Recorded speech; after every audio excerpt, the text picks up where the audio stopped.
guys, I'm Aussie Villain, and welcome to The Impossible Dream with H&W Welders, and today it's a summer transfer special as we move from Season 4 into Season 5, and hopefully this is the season we start to really compete at the top of Northern Irish football. I thought we'd start by having a quick look at the team report here. We have a few strengths. Cogbo, his 7.33 rating was 4th amongst all players in the league. That's something we can build on. Of course, all this is reliant on the fact that our chairman doesn't decide to sell players from under us. So we do have some good players in there.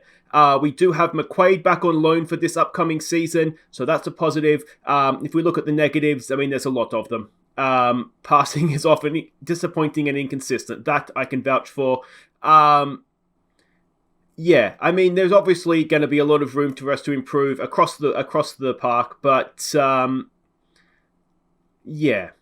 Well, let's see. Let's just see where this takes us. We'll have a look at the budgets in a little bit in a second here. We do have a little bit to be able to spend. Though transfer fees are not really something that I'm that bothered about because we're going to be doing most of our signings of free agent players, I would imagine. The club info coming into the summer, still semi-pro, still 1 star. There's all the other stuff there. And the finances, we have a little bit of cash in the bank. Now, that's obviously the prize money at the end of a season. You can see we've gone from 30 grand in the red to 34 grand in the black. So that's, maybe a little bit misleading, but it's better to be there than the alternative. We have right now a little bit to spend in terms of wage budget. What's that, about £250 or so, maybe a little bit less than that. Obviously some players are going to leave. That'll clear up some space. We have about 7 grand to spend as well, and we can retain 15% of the transfer revenue. I'm going to try and ask if we can get that increased. And again, transfer budget I'm not too concerned about that. We might even put that into wages just because that's where we're going to do most of our signings. What do we want to do this season? We just basically want to sign more current ability, don't we? If we go and have a look at the reports, and if we look at the current ability, there's a couple of 4-star players there. Will Hall, Lucas, and Cogbo. McQuaid, we know, is staying. He's got good current ability. Everybody else, you can see there is potential there. It's the current ability that we need. That is going to determine how well we're playing now. And there's a decent sort of, you can almost see their starting 11 beginning to build up. But we do need, I think we just need that squad depth, don't we? Because you can see there, potential is great, but the 2-star, 1-star current ability isn't really doing it for us. Now, other things I want to do this summer, and I never end up actually doing what I say I'm going to do, but the reserve squad needs to be thinned out. There's too much crap in there. Now, a lot of this is non-contract players as well, so that's not the worst because we're not actually paying them anything. And the under-18s as well. These youth contracts, I think they're £10 a week, each of them, and there's not too much potential ability in there, so we're going to have to do a little bit of a thin out of that as well. So that's the plans. What's going to happen this off-season, I should say. The chairman's probably going to sell some of our better players, let's get this show on the road. Okay, first piece of business done for the summer, and it is the extension of the George Tipton loan deal. So he's going to be here. Did I manage to do it for the whole season this time? Does it say that somewhere? End of season, yeah, so I did remember to do it the right way. I thought he was really good for us last season whenever he came in. He's got the current ability. There's potential there, and ideally, we'll end up hanging on to him at the end of his contract. It's not costing us anything, so it's a massive no-brainer, because if we don't use him, we're not wasting any cash. So, as I said, I thought he did really well last season, and I'm hoping we'll see more of that from him this season as well, this upcoming season, of course. Now, other stuff, we've avoided a tax hit, which is nice. We didn't make enough money, apparently. We have a new sponsorship deal, and that is good because it's a little bit of an increase on the last one. So that's fantastic. Scouting budget, we are scouting Northern Ireland. I wonder if we could put the transfer budget over.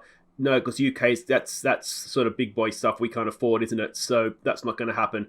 But yeah, there we go. First signing of the summer. It's the extension of the George Tipton loan. All right, quick update of a league award, and that is that Cogbo's coming 3rd in the player of the season. I think that is 100% deserved. Waru, who always seemed to score against us, 41 goals. That is ridiculous. He's only 18 years old. He's on loan from Larne. Of course he is. I wonder if we can get him on loan next season. Ian Toll came in second, 25-year-old centre-back, also from Larne. And Cagbo, the top non-Larne player this season. If we have a quick look here, we had to pay a little bit of a bonus out, but this is just a quick way to get to the league. We can see that Crusaders are going to be the European team next season. They beat Glentoran, who missed out altogether, having lost the cup final as well, of course.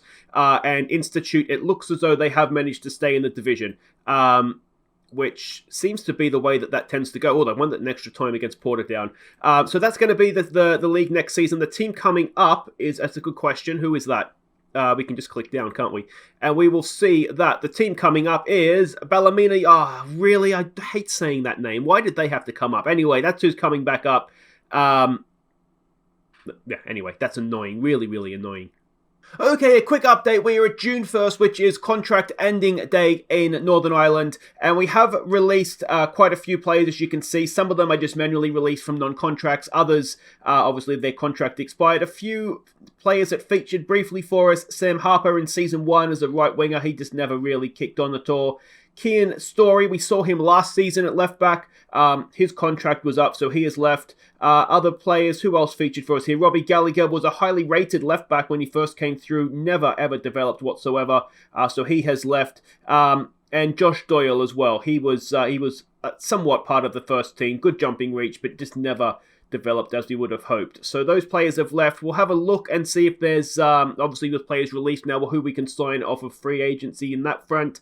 But yeah, that's where we're at. In terms of finances, where are we at in terms of a wage budget? You can see we've gone down a little bit. We have been strengthening the staff. Easy word to say, you would think, but anyway. So that's been taking place. But yeah, we'll keep looking now and see what we can get off of the free agents. Well, Fergie, mate, I'm sorry to see you go. You've been a legend at the club. But, well, I'll tell you one thing, mate. If you dare score against us next season, I will destroy your legacy at the Welders. That's not a threat, mate. It's more of a polite notice. So we are at June 9th, and transfer window is open, and Matthew Ferguson has left the club. We ended up getting $5,000 for him, which isn't too bad. You can see the fans, they don't like it. A C-. He is a club favourite. Of course, all-time top goal scorer for the club. Probably the first star of the series, to be honest. He was absolutely brilliant for us, wasn't he? But he's just faded away. I'm surprised, to be honest, that he's got himself another job in the top flight. But he's going to be a fringe player at Carrick Rangers. So we'll probably see him again, and he'll almost certainly score against us. We have managed to get a signing in as well, and that is Lee Francis. You can see a C+ rated signing. Yes, it's another potential one, but he's not one, I don't think, that's going to see too much first-team football. My plan is to have him in the reserves. What I do like about him, and sort of trying to think ahead to, if and when, McQuaid is unable to come back. Good passing, good vision, good work rate, good leadership as well. So we're going to put him down there in those not under 20s, was it? Just in the reserves, and just see how he goes. We've signed him from Knockbreda, so he's been playing in the lower leagues. He's been doing okay, a fair few assists there. So this is a chance for him to come up and prove he can play top flight football, or reserve football anyway. He's 20 years old. So he's got a little bit of time, a little bit of potential there. And yeah, like I say, we'll just kind of see what happens with him. But as I said, the window is open now. The Ferguson transfer has boosted the finances a little bit, which is nice. And we can really start and go after... Look at the finances. They really do fall away, don't they? We can start and go after some first-team players now.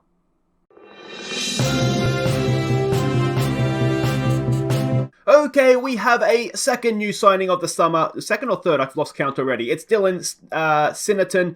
He is a B- rated signing. We've got him on a free transfer. £20 a week as a breakthrough prospect. You can see from his current ability, he's a little bit more than a future prospect, but potentially quite good.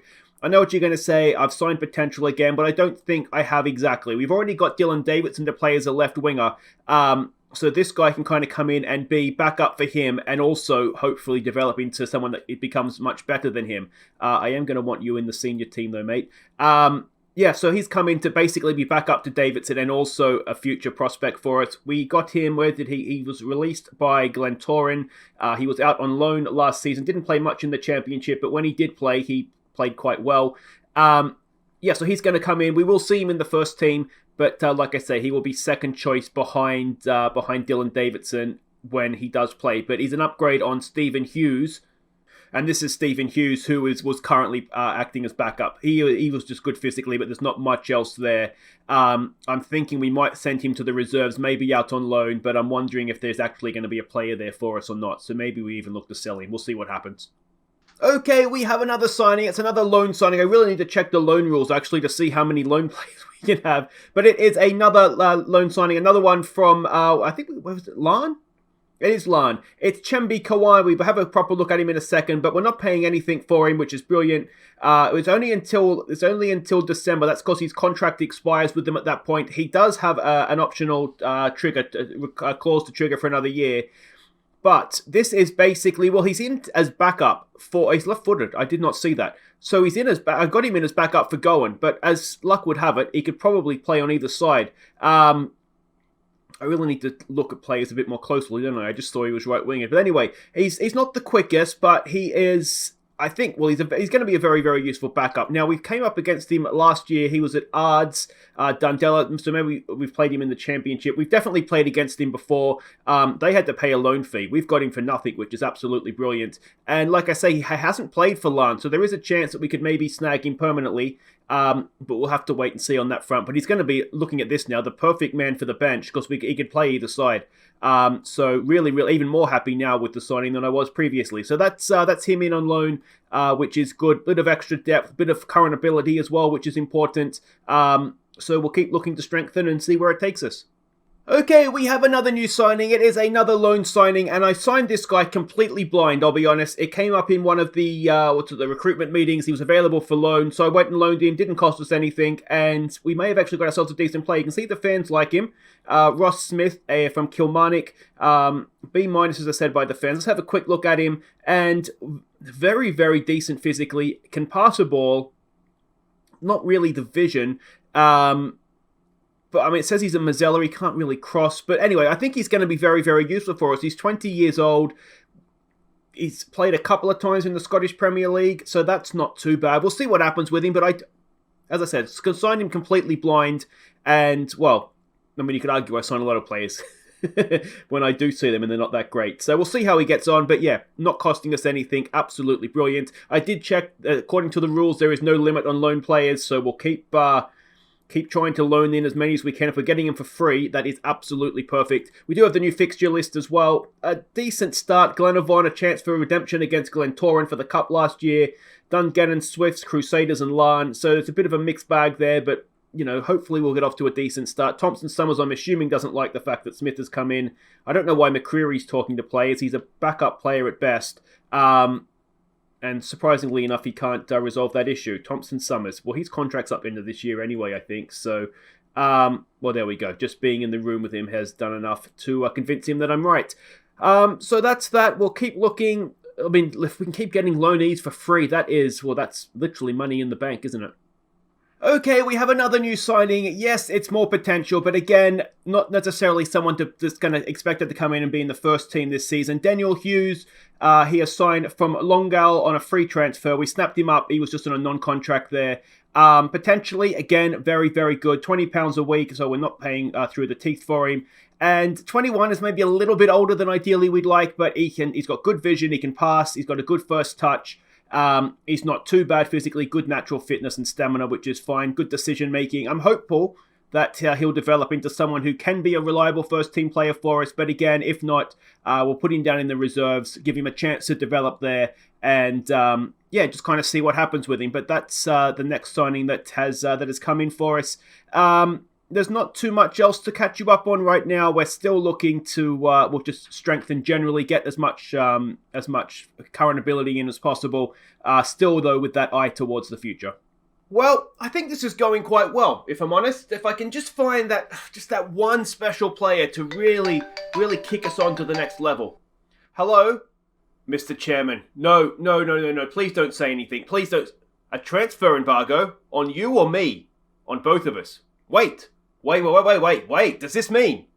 Alright, let's not get too excited. It hasn't happened yet, but the board have enforced a transfer embargo, and that is because they're at takeover talks. Local investor Andy Lindsay is Alan Lindsay even should probably get the new boss's name right, shouldn't I? He's reported to be in takeover talks to be the next chairman of the club. Lindsay is believed to be willing to part with £24,000 to seize control. So there's the transfer embargo. So fingers crossed, we could be about to get rid of our chairman, and well, let's hope that the new one, if it does happen, is a little bit more willing to keep our players. Never mind. Transfer takeover collapses. Yeah, they've not gone well. So there we go. The transfer embargo is lifted. That's the good news. The bad news is we still have Flynn as our sailor-in-chief. Okay, we are now at game day for the opening game of the season, and so it brings us to the end of the special. A quick update on where we stand, though, what we've done. Now, just a reminder, Gazinga has left. He's gone off back to Poland, so we wish him well. Other players that have left, Olmark's gone back out on loan. He's unambitious. He's just not working out, which is a real shame. And Christian Stratton, we sold him to Exeter for just under $2,000. So we've actually made a profit in the transfer market this season. The ins, and this isn't all of them, but the two that we've got in, of course, Ross Smith on loan from Kilmarnock, and Dan Hughes also comes in on a free transfer. If we just go back so we can see the other things that we did, Kami Kanwai, or however you say that, has come in on loan. Again, we're not paying anything for him. Dylan Sinnerton has come in as a left-wing option. Also coming in is Lewis Francis on a free transfer as a midfield option. And that brings us to everybody. And of course, a reminder that Fergie did leave as well for £5,000. Now, we had a really near miss on, I wanted that one more star player. And we got massively outbid on wages, but we had this guy in on trial. We went to sign him. He agreed with us. And then the English clubs came in, or a Welsh club in the case of Newport, and nicked him out from under us. But he would have been so good. Good vision, good passing. He would have played, 98%. The scouts liked him. It's so frustrating. But these things happen, I suppose. He's on the short list, yeah. We'll keep an eye on him. But yeah, I dare say now that he's on those sorts of wages, he's almost permanently gone out of our transfer reach. So let's have a look and see where this leaves us coming into the season. And I'm relatively happy with what we've done. Now, window is, of course, still opened, but if we have a look sort of by position here, we might play with the two up top and a number 10, but I'll sort of point that out as we go. Strikers, we've got four main guys. Obviously, Cargbo and Tralucas, who were the stars for us last year. Also in to back them up is Reece Byrne, who we saw on occasions last year do quite well. He signed a contract extension during the summer. And young Kieran Sheedy as well. He is still here. So we'll see what becomes of him this season, whether we loan him out. We probably want to get somebody else in if that's going to be the case.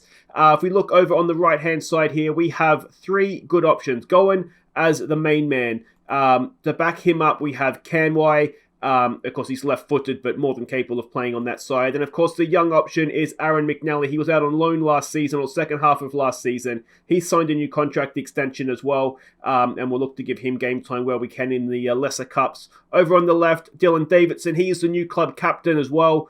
With the departure of Ferguson. It's his last year of his contract. We'll see what happens to him. Sinnerton, of course, as we know, he has come in to play down this left-hand side. And also Kanwai. We have three really good left-footed options to play out wide over there. Midfield, and we have some current ability in midfield this year. Ross Smith, who we just saw came in on loan. Also William McQuaid. Now, his contract is up at the end of the year, which is why we can only get him for 6 months. He's not interested in signing a new deal with us as of yet. That may not end well for us. We'll have to wait and see. Aidan Lillis is still around to play in midfield for us, as is, of course, Thompson Summers, who's been a very decent player for us. His contract's up at the end of the year. I'm not quite sure what to do with him. £160 a week. We might be able to spend that elsewhere, so I'm a little bit indifferent. Let me know if you have any thoughts on what we do with him. Other options are, of course, Tipton, who's back on loan for the season. We also have, of course, Cutbush, though he'll typically play deeper than this. Own Goal Gallagher, again, though he'll typically play deeper. And Francis, as well as a couple of other youngsters that we've signed that are in the reserves. They're all sort of options in midfield for us. We've seen already the three defensive midfielders, Cutbush, Lillis, who can play back here, but probably won't unless we're desperate. And of course, Own Goal Gallagher, we know he can play back there and do it quite well. Centre-back, we have two groups of two, basically. We have Sonar and we have Moran. I suspect they will be one duo, and the other duo we have is the one we saw last season of Will Hall and also Ollie Denham. And then we have sort of two young emergency backups in Suonen, who is, I still maintain, a decent young prospect, and John Mullen, who is kind of back in favour, kind of not, haven't really decided if I like him or not. Contract's up at the end of the year, so we'll have to decide soon. You can see that we've got him listed for loan. We might send him out for the year and see how he develops. At right back, we have some good options again. James Simpson, who did really well when he came in for us last season. McCreary, again has signed a new deal. Won't be first choice this year. We'll try and play him as much as we can in the reserves. Just try and help him reach this potential where we can. And the other option is, of course, the youngster that came through our youth intake, Lewis Hall. Again, we'll give him game time where we can. We might put him out on loan, put him in the reserves, and just try and make sure he develops. But potential captain there as well, but a very good player. Over on the left, Matt Moran can play out there. He's kind of someone, I haven't decided if he's a centre-back or a left-back yet. I'm thinking maybe he's more centre-back than left-back, but we'll see where that goes. Peter Boyle will be the first-choice left-back. That's certainly the plan coming into the season. And also as an option there is Oghan Devine, who I've absolutely nailed that pronunciation. Again, more potential than ability, but we'll do what we can. Play him in some cup games. Just try and help him develop as much as possible. Goalkeepers, we have the main two in Popple and also in Mulligan. They'll sort of will battle out for the number one jersey, though it's definitely Popple's to lose right now. And hopefully it's all agreed, just needing to sign the dotted line. As a third choice is Stuart Connolly. We have a couple of other youngsters at the club that aren't really coming through, and a lot of them are sort of looking to leave now anyway. So if we can get Connolly in, he's 18, and we just need someone to be third choice, and there's a lot of potential there. So a third choice that could potentially become better than that down the line, though that first touch is apocalyptic, isn't it? So that's where we stand. Let me know what you think of the team, the transfer business we've done. It was a little bit quieter than previous seasons, but I think that's a good thing, if I'm honest. I really do. If we have a quick look at how pre-season's gone, a lot of good results there, a couple of bad ones as well. We haven't played the best opposition, a couple of Irish teams in there. So yeah, we'll just kind of see where we go from here. You can see it's the two Glens to start the season off for us. And that will, of course, be next episode. If you've enjoyed this, hit thumbs up, subscribe if you're new, and I'll see you next time as we get Season 5 at H&W Welders underway. Take care.